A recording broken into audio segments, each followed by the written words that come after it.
Hey everyone, it is me, Adam P, and welcome to another Can We Talk post-Oscars edition. I'm gonna try and quick fire recap the Oscars. I'm gonna try and post this as quick as possible. Just zoom and go, zoom, zoom, zoom.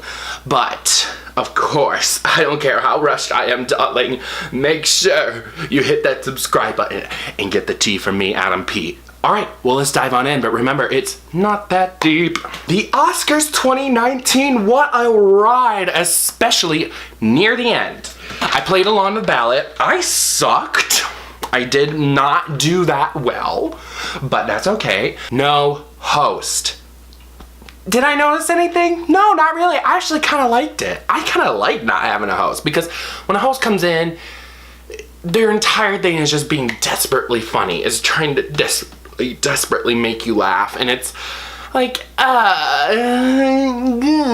so I don't know. I didn't really notice a bad thing. Actually, I think we saved some time. It was still like 3 hours and 20 minutes or so, but like, we shaved a few minutes because off of that, and I'm fine with that, really. There was this whole debacle on Whoopi Goldberg taking a week off of The View and going, and people were like, oh, she's our surprise host, but not even a glimpse of Whoopi Goldberg. Girl was probably not even there. And we opened with Queen and Adam Lambert singing with them. Adam Lambert's been touring with them for years, though. And my little gay heart soared, though, because this is such a sentimental thing, because 10 years ago, I loved Adam Lambert down. He was like one of my first like gay heroes. And when he didn't win, American Idol, I was livid. But, you know, Chris Allen, are you opening for the Oscars? No, you're not. So, really, who really won? I thought they did good, but having a rock performance as the opening thing at the Oscars was a little different, because you could tell these are all Oscar people. They're ready to sit down and be polite and stuff, but this is rock music. You're supposed to rock out right now. So, but I did like it, though. I think people were good. I think it's just, no matter what, an Oscar audience is always gonna be a little bit awkward, just a little bit awkward in some way, you know? Because they're all there to just politely laugh, have fun, you know, act like they're important. The Holy Trinity of females from SNL came out, minus Kristen Wiig, of course. Well, Kristen Wiig's on whole other planet, but Olivia Poehler. See, look, Olivia Colman's on my mind. We'll get there. We will get there. But Amy Poehler, Tina Fey, Maya Rudolph comes out, and they're like, we swear we're not hosting. But here we are to make you laugh a little bit. And I liked that, honestly. I thought they did wonderful. And we've seen Amy and Tina especially host before, and I think they did successfully. I've laughed at their opening monologues, but I'm white, I'm gay, so they literally have me in shackles. I am there with them. I am there with them forever. Because I didn't notice, like, God, I really need a host right now, you know? We didn't really need that. So then the first award is Best Supporting Actress. We all knew all along Regina King was gonna get this. However, there was someone that kind of, okay, Rachel Weisz and Emma Stone, though. I am the favorite stan. I stan that movie.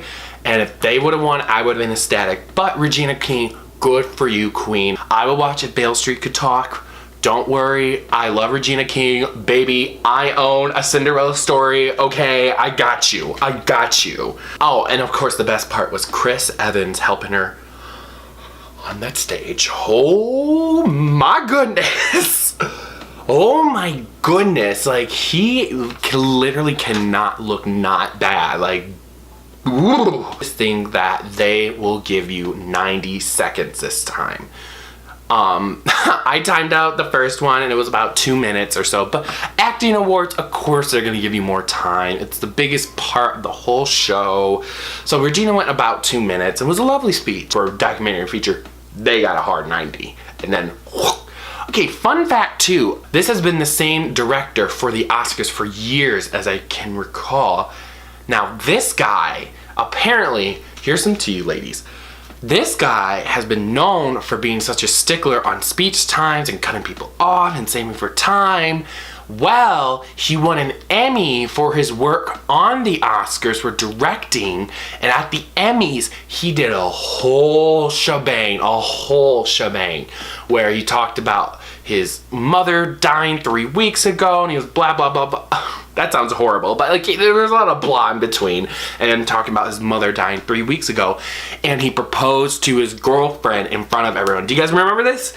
So that is the guy who did that, and people clock him because it's like, well, sis, you are a stickler on time, but when you get an award, an Emmy, you take all the time and propose to your girlfriend. Oh, real cute, real cute. These girls come in groups, and the girls like to talk, and they think that they're all gonna get a piece of talking.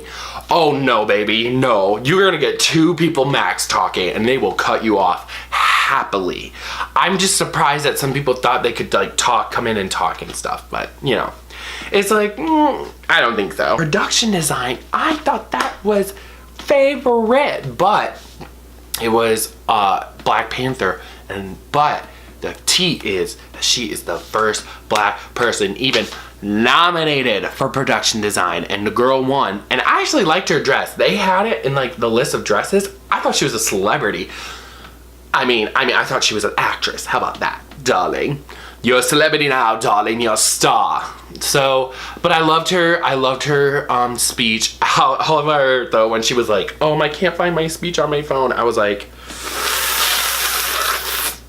sis, oh girl, you better get that quick, girl. They're gonna cut you off. But she did find it, and then she had a really lovely speech, and then the guy next to him wanted to say something, but it was like, oh, no way. Nope. Oscars went boop, on to the next one. Okay, and then this was when things got a little bit like a little fishy. Sound editing, sound mixing. What I heard from the streets, the talk of the town, was that First Man was gonna pick up both these awards, so I predicted they would. No, Bohemian Rhapsody did, and it was, people were surprised by that, especially due to the whole Bryan Singer scandal.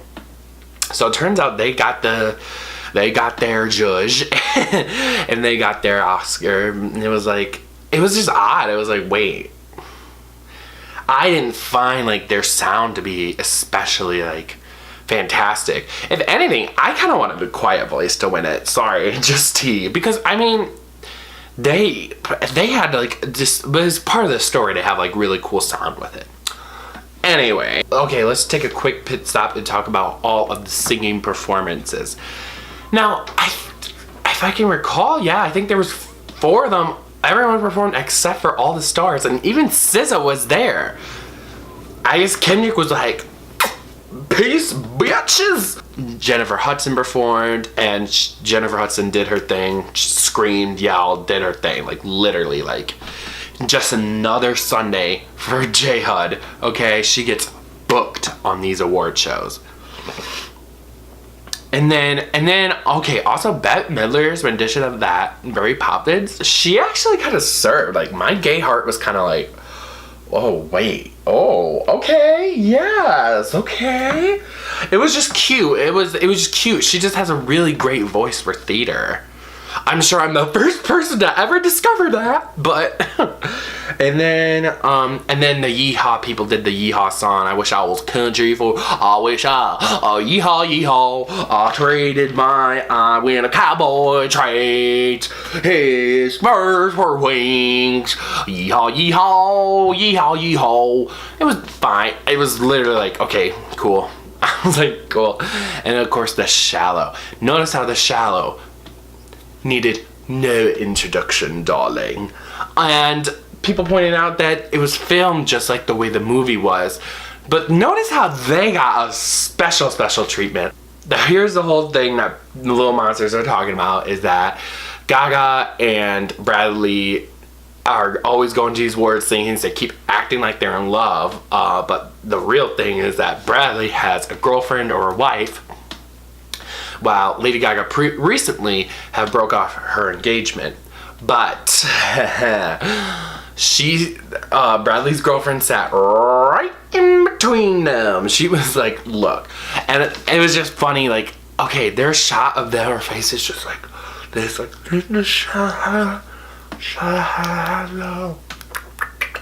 and she's like literally like right there sitting. And you know, she was probably like, hello, like. But I think it's all for fun. I don't think there's actually anything going on, really. I really don't. But yeah, a little Akko Taco for the missus. Best supporting actor, a lot of people said it was going to be Mahershala. I didn't see Green Book yet. I guess I feel obligated to see it now.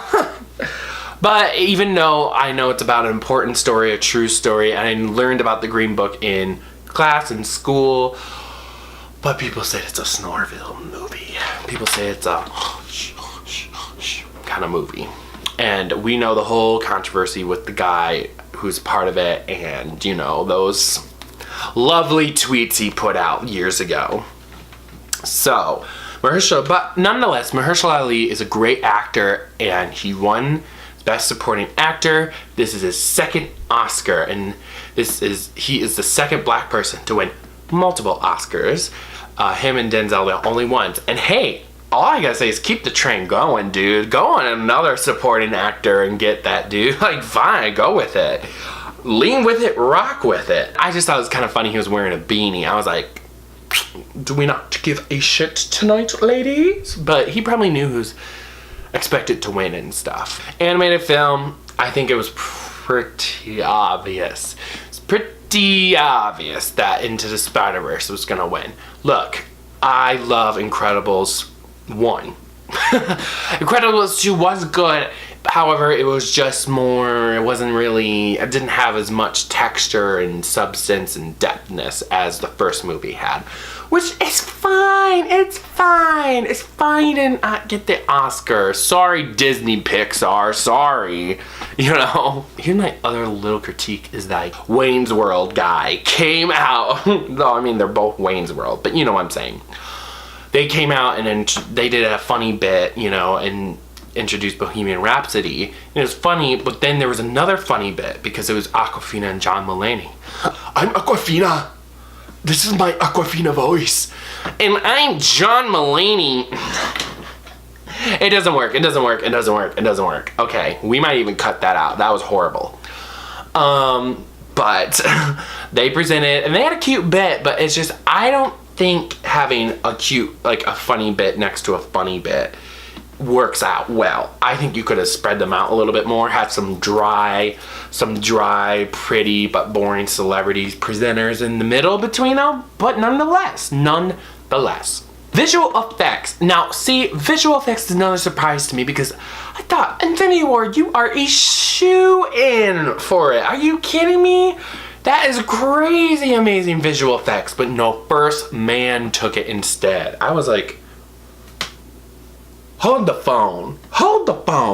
Did y'all make it look like there was different universes and all that stuff? No. So that was kind of surprising. That was a little surprising, but you know, Black Panther still got there. The Kevin Feige and Marvel, they still ate well tonight. Okay, I just want to say too, Samuel L. Jackson, girl might have had a little bit.